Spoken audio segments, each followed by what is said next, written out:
Chicken tikka masala. It's one of my favourite dishes to make, and every time I cook it, it just gets better and better each time. Today, I'll be showing you how I made it, along with some easy sides. Let's rock. What's happening, folks? We'll start things off by prepping the chicken. I'll say this now to get it out of the way, and I know some people prefer breasts. They don't like the texture or the colour of thighs. But for this recipe, you have to use thighs. I might sound dramatic here, but if you use breast for this recipe, you're banned from the channel. That's it. Thighs only for this. Now I'm making enough for 3 to 4 servings, so I use 6 chicken thighs. Cut them into equal sized chunks and try not cut them too small. Then it's time to marinate them. For the marinade, add 2 teaspoons of chilli powder, 1 teaspoon of cumin, garam masala, coriander powder, paprika, and half a teaspoon of salt, pepper, turmeric.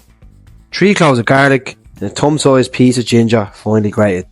If you prefer using the garlic ginger paste, that's all good.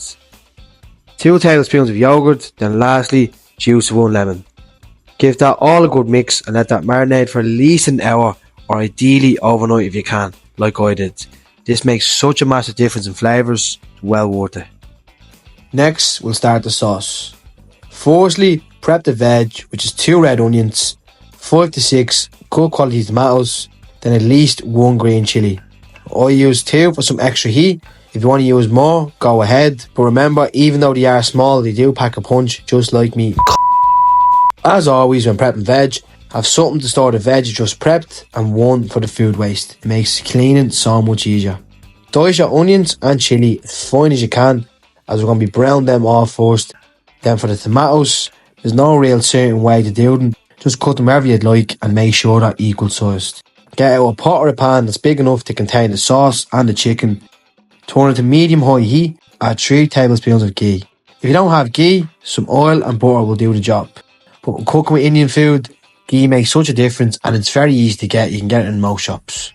When it's melted, add your chillies and onions. Begin to sweat those off with a few cracks of salt. After they've browned off for a couple of minutes, turn the heat to low. Grate 1 thumb-sized piece of ginger.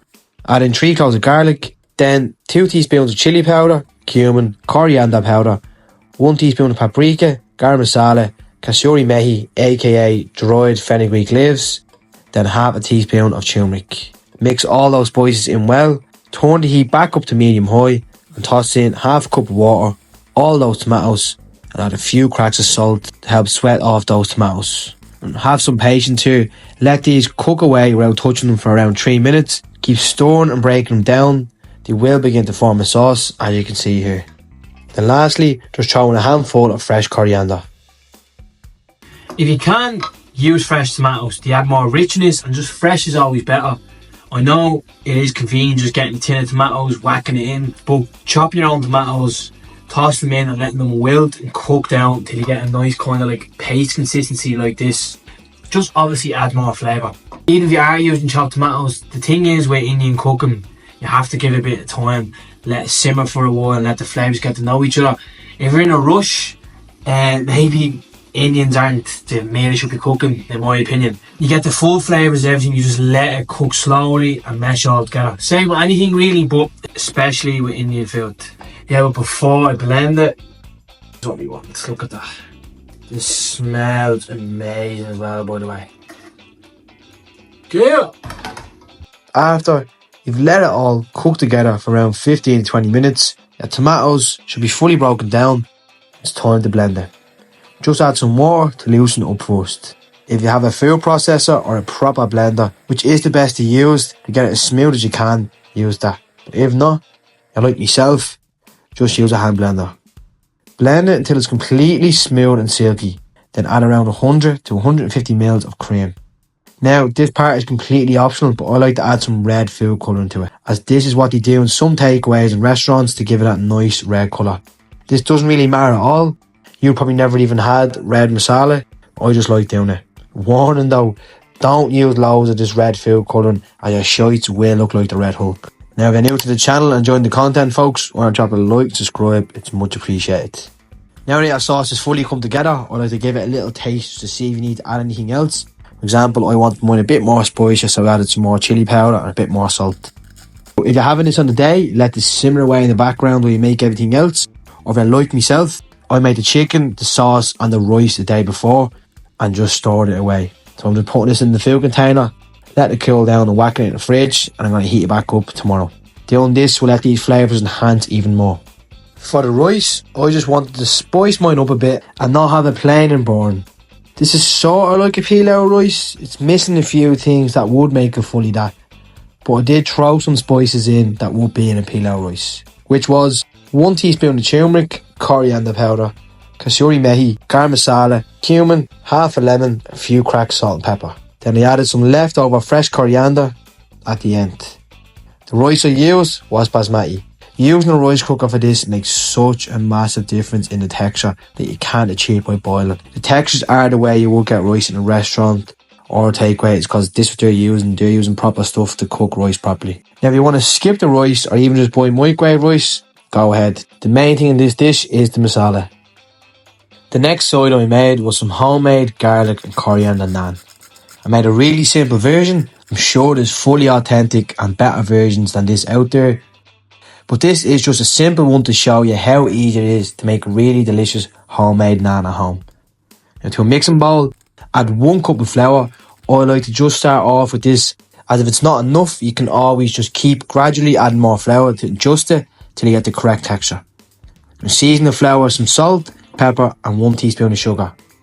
Add 2 tablespoons of yogurt, 1 tablespoon of olive oil, 1 7-gram pack of yeast and half a cup of water. Then add a little bit of that garlic and coriander melted in butter or ghee. It's really simple to make that. You just melt some butter or ghee, add some garlic, coriander, there you go. I don't even need to show you how to make that. Mix that all together. Keep adding bits of flour until you have a consistency just like this. You should be able to press your finger into the dough and it should spring back at you. Cover the dough and let it rest for at least 20 minutes. Divide into 6 to 8 naans, flour your surface well, then begin to stretch and roll it all out. And get out your pan, turn it to medium-high heat and just use a little bit of spray oil and lay the naan down. When you begin to see little air pockets and the side is browning, it's time to flip. These don't take too long to cook at all, and when they're all cooked, brush them all down with that garlic and coriander mixture. And there you go, simple as that.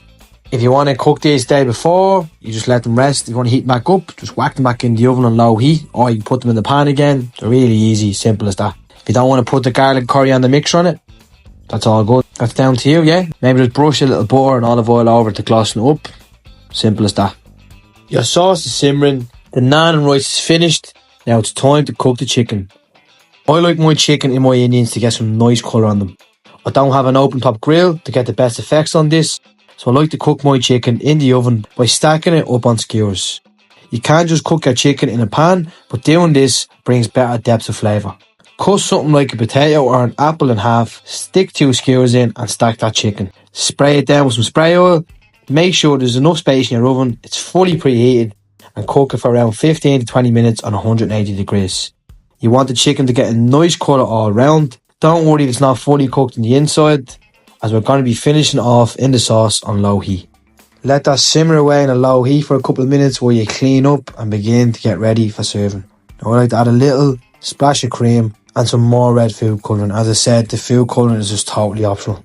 Then begin to dish up. You can just start serving, eating this straight from the pot if you wanted to. Just put it on the dinner table. But I like to put my rice and the sauce in separate bowls, get a few plates out, and everyone can just pick and serve themselves. Top your masala with some fresh coriander, a little sprinkle of some more kasuri methi, and to be a bit more fancy, a nice little dollop and design of some of that cream to make it look a bit nicer. Don't have to do that, you can just go straight digging into it, go all out, who cares. I dish mine out with some of that homemade naan, rice, there was some vegetable samosas on sale and Asda, picked them up and I made some raita sauce to serve on top. I know, it's a massive amount of food, I'm starving, took me ages to make this. With Indian food, it does take a while to prep, do properly, it's so worth it though. The flavour is just amazing, just make a big batch of it like I did. Get 3 servings out of this. Listen, if you want to just do the masala, go ahead, because that's the start of the show. Just get some microwave rice.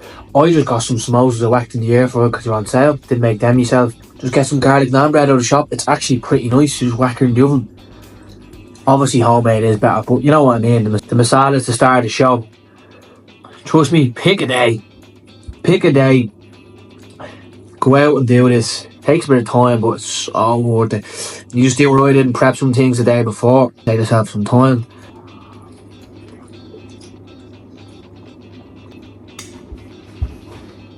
I didn't even have patience to get a knife or a fork or a spoon. Fuck it. If you're looking for more nasty recipes, why not click that video in the corner right there. And yeah, I suppose that's that, innit?